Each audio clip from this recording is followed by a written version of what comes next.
What up though? This your boy Beezy430 back again with another hip hop classic album review. As you can see, the winner of this month, and of course you know by now as the video uploaded, I am doing Mobb Deep, the Infamous.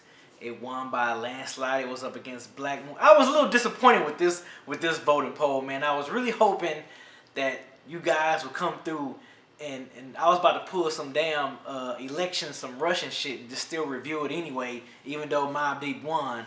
But you know, the people voted for it. This is why I do these This is why I do these polls and let you guys vote. I want you guys to be a part of this, and you know, pick the albums that you want me to review. So, hey, this one won fair and square. It won by a lot. You did the Twitter votes. Twitter, it won by a lot. So here we are, Mobb Deep, the Infamous.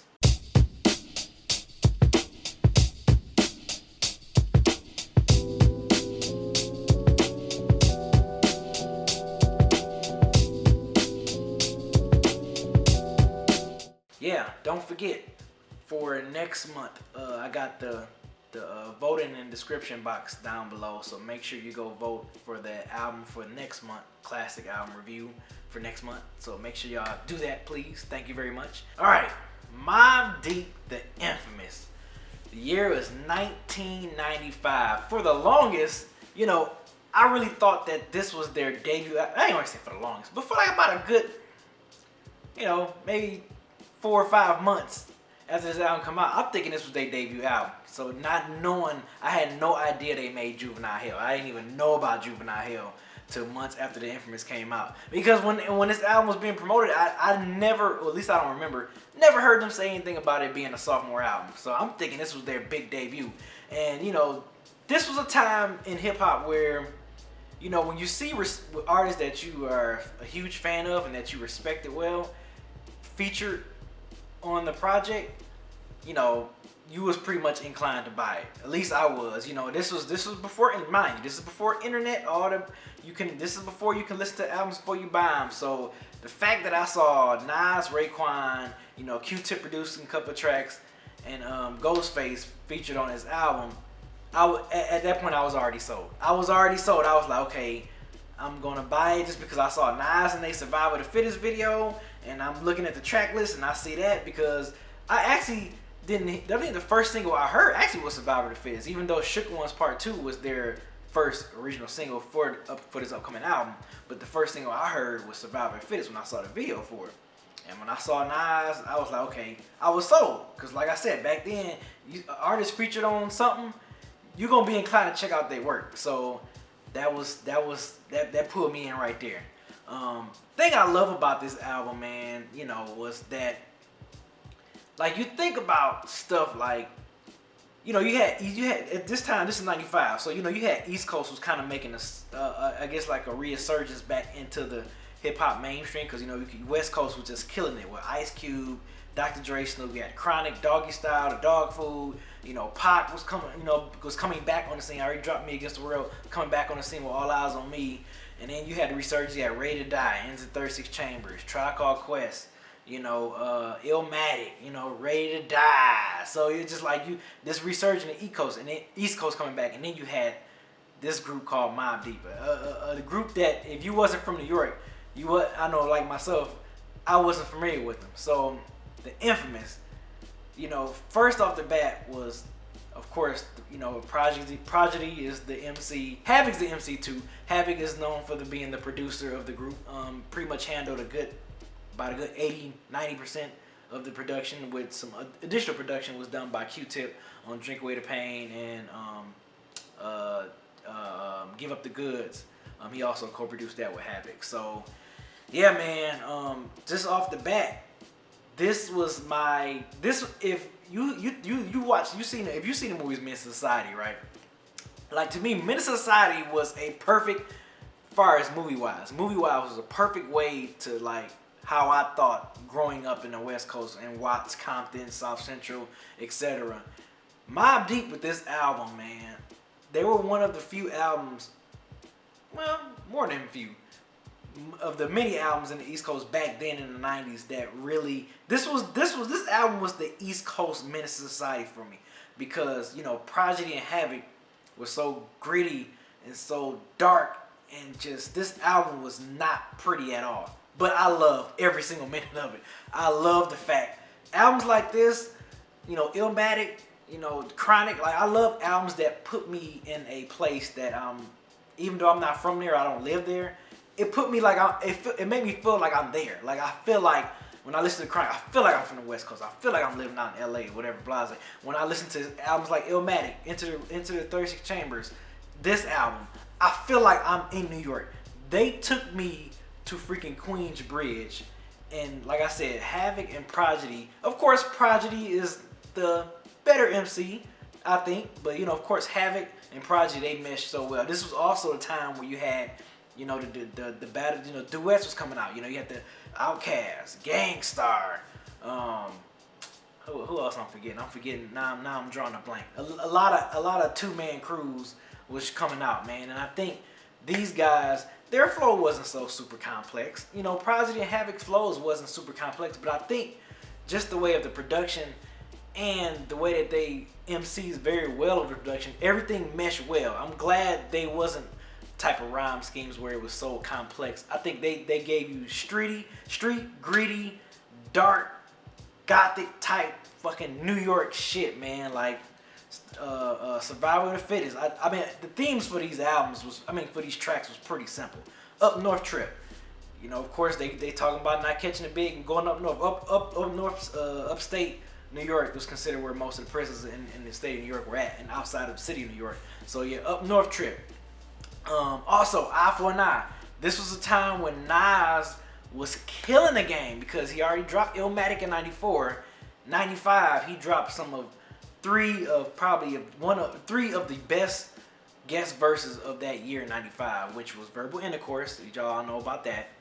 This joint, Eye for an Eye, and Fast Life with Coogee Rap.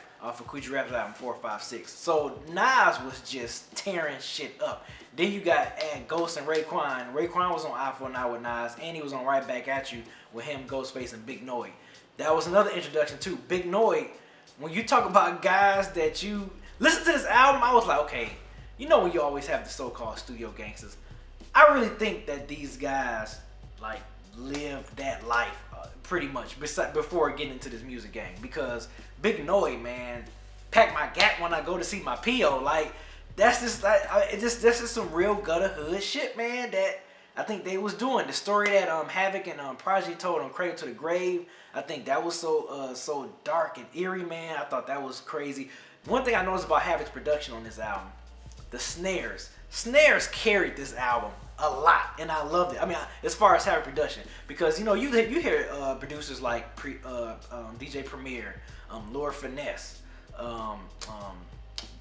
Diamond D, Pete Rock, RZA, but you had Havoc that he brought like another different flavor to the East Coast at that time, which was cool. It wasn't, I guess, what people consider boom bap, because even though yeah, it was still kind of boom bap, but I feel like Havoc kind of put his own gritty, dark, grimy twist feel to it. Just the way he sampled stuff, the way he added his bass lines on his kicks, and like I said, the snares was hidden like crazy.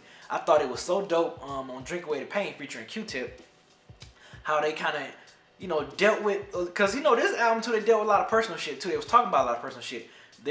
Havoc and Prodigy dealing with alcoholism, as making it kind of twisting it and making it seem like they love alcohol as much as they love women. So like if you hear they calling female names as referring to liquor, which I thought that was a cool concept. It was kind of sad, but it was a cool concept. So like I said, Survival of the Fittest, that was the introduction. That was the setup for me. Give Up the Goods. I think Havoc, that was one of the tracks that I think Havoc really shined on the most throughout this whole album, as far as just the MC wise, besides producing.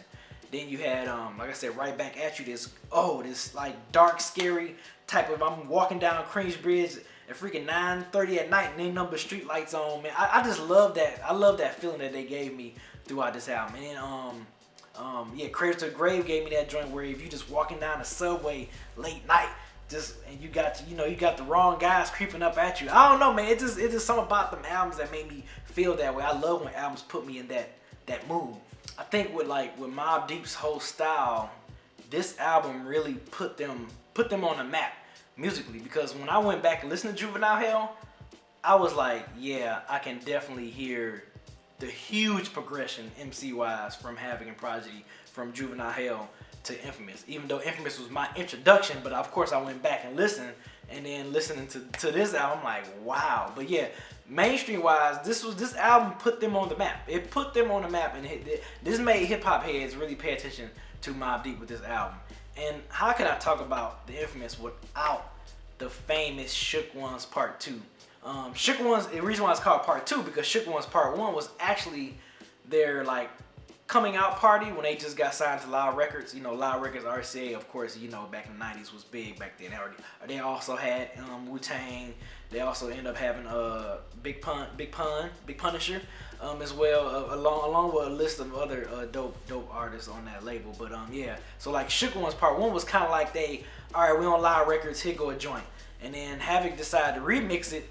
Sounds completely different. This is one of those instances where the sequel of a song sounds better than the first one. And Shook Ones Part 2, that was like, which was their lead single. And like I said, I didn't hear that one. I heard Survivor the Fittest. But Shook Ones Part 2 is the perfect like freestyle beat, battle beat, cypher beat, make a song beat. Like that song really is what like put them on the map and made everyone pay attention. Cause Shook Ones, I mean, ain't no such thing as halfway crooks. I'm like, man, the hook, everything from the verses to the hooks to the damn beat when that shit hit them hi-hats and that damn Sif, man, that scary ass Sif come in, then that bass line, oh man, that shit was so. That is such a perfect beat. I can hear that beat. That's one of those beats you hear anytime and just I don't care. Even if you're not a fan of Mobb Deep, you gonna bob your head.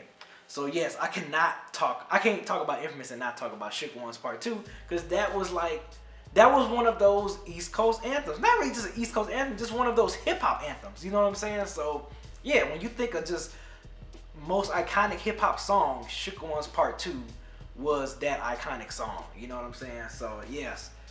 Infamous, dope ass album. I just want to talk about this. I have to talk about the damn Infamous album, man. I love it, man. This album is definitely, I think, a classic. I think just like all those, and you gotta think too, man. This is one of the time when competition in hip hop was very, very heavy, you know. And for these guys to like really come from their debut album to their sophomore album and really take this up to another level was dope, man. Because you know, you got to think at this time, you know, you was putting Mobb Deep up there with Outkast as far as the best, you know, who's the best dual rap group. You know what I'm saying? Because you know, Outkast had Southern Playalistic, then Mobb Deep came with the Infamous, and it was just like, okay. Then they hit with Hell on Earth, then Outkast ATL. I mean, it's just a competition, man. That's one thing I love, and the fact that they was able to rise through that with, you know, going against artists with like Biggie and Jay-Z and Nas and Wu, and even Wu solo stuff. You know, like I said, this was one of the,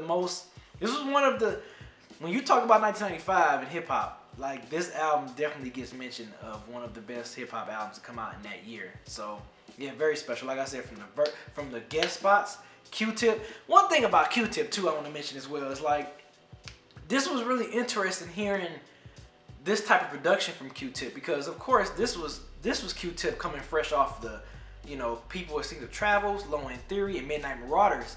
And then for him to, you know, this was between Midnight Marauders and Beats Rhymes Life. So for him to kind of make this type of production for Mobb Deep with Give Up the Goods and Drink Away the Pain, I thought that was really interesting, man.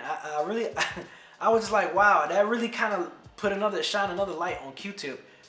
As a producer, like, man, I ain't think he can make some of this kind of like grimy shit, you know, for a grimy group like Prodigy and Havoc, man. But yeah, I think this set the bar for Mobb Deep, and I think they went on to make, in my opinion, 2 more great albums after this. But yeah, I think this is it, man.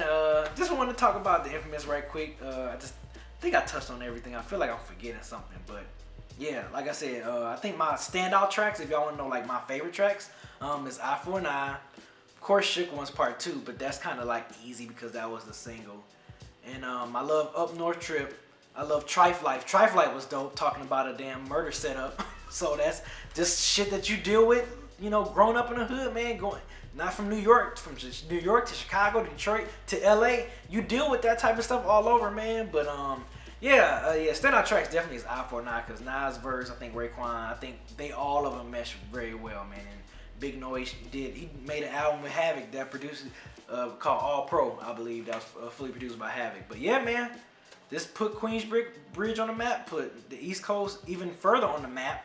So yeah, man, I think this was definitely worth talking about to you guys. You guys voted it. I think that's about it. I feel like I'm forgetting something, but I'm probably not. But, you know, let me know what y'all think in the comment section. And also, thank you guys again for watching, taking the time to check me out, talk about some classic hip hop. But other than that, man, I think I don't got enough to say. You know, y'all know where to reach me at, man. You know the socials. You know the Instagram, the Twitter, and the Facebook, and all that stuff, man. So make sure y'all hit me up on all that other good stuff, man. And other than that, I'll check y'all out later. Peace.